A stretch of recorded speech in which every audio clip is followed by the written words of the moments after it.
You've been looking at this movie all wrong for the last decade, and I'm going to tell you why. Inside Out tells the story of Riley's emotions: fear, anger, disgust, sadness, and the star and hero of the movie, Joy.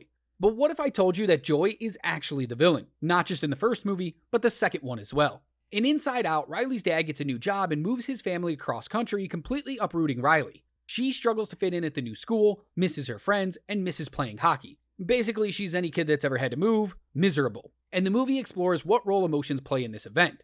So what emotion should be running things after a life-altering event? Joy? Hell no. And yet that is exactly what happens. And that isn't because the other emotions don't matter, it's because Joy is the real villain of Inside Out. Why?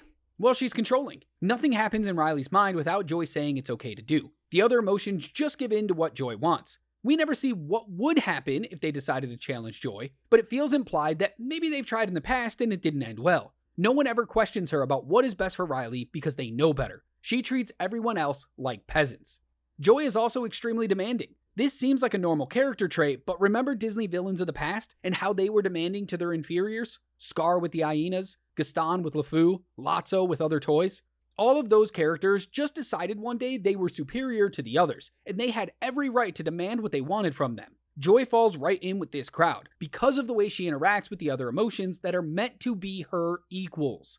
What happens when another emotion has an idea or wants to try something? Joy talks down to them. She condescends to everyone else in Riley's mind. Why would the protagonist of the movie do such a thing? It's because secretly, she doesn't care about the other emotions. She sees them as a hindrance to what she wants. So the best way to deal with them is to make them feel like their ideas are never right and never better than her own. Easiest way to do that? Talk down to them and condescend every chance she gets. And why doesn't she accept sadness? She's overly sensitive and cruel to sadness from the jump, telling sadness she has no place in Riley's mind. The hero's journey in the movie is Joy's acceptance of sadness and letting her participate. And over the course of the story, she does accept sadness. But here's the problem. She only does so because it helps her own needs. Get back to Riley. Get back in control. The only way to do this is let sadness help. She doesn't do so out of the kindness of her own heart. In fact, she wants to do everything herself, and if any of what Joy tried had worked, nothing would have changed, and sadness would still have been left out. Even after allowing sadness to come up with ideas and be part of the journey, Joy still maintains her control. And at the end of the movie, it's revealed that Joy is now allowing sadness to help create core memories, which seems like a nice gesture, but it's not. Joy lets sadness control the console and create a core memory by herself. Then the true hero of the movie, Sadness, grabs Joy's hand and brings her with, thereby creating a core memory that contains both emotions. Sadness does the right thing, and it feels like Joy is doing the same, but it's actually very manipulative.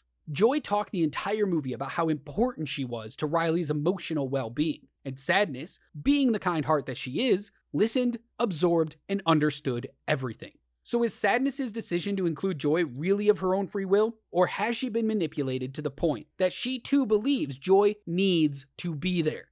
When the credits roll, Joy has seemingly learned a lesson, but when Inside Out 2 starts, she proves this wrong.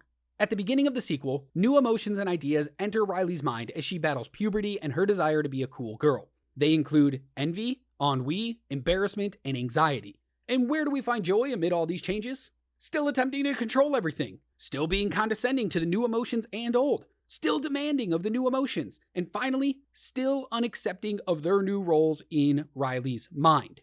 So the lesson Joy seemed to learn is completely gone by the start of the sequel. She's gone back to her tyrannical ways. Also, doesn't it seem strange that Joy is the only emotion in either movie that has a consistent glow regardless of her connection to the control panel? The other emotions only emit a soft glow when interacting with the panel. This is just Joy exerting her dominance over the other emotions. She thinks she's better than them. Yes, some people will say everything I brought up is just a character arc, but the difference here would be that arcs show a changing character, and Joy doesn't experience any change that doesn't also support her own selfish goals. Joy may not be the worst villain in the history of Disney and Pixar, but she certainly isn't a hero. Don't believe me? Try to find the differences between Joy and any other Disney villain, and see how they kind of feel the same. Alright, let me know your thoughts on Joy being the main villain of Inside Out series. What other characters do you think are the villain but portrayed as the hero?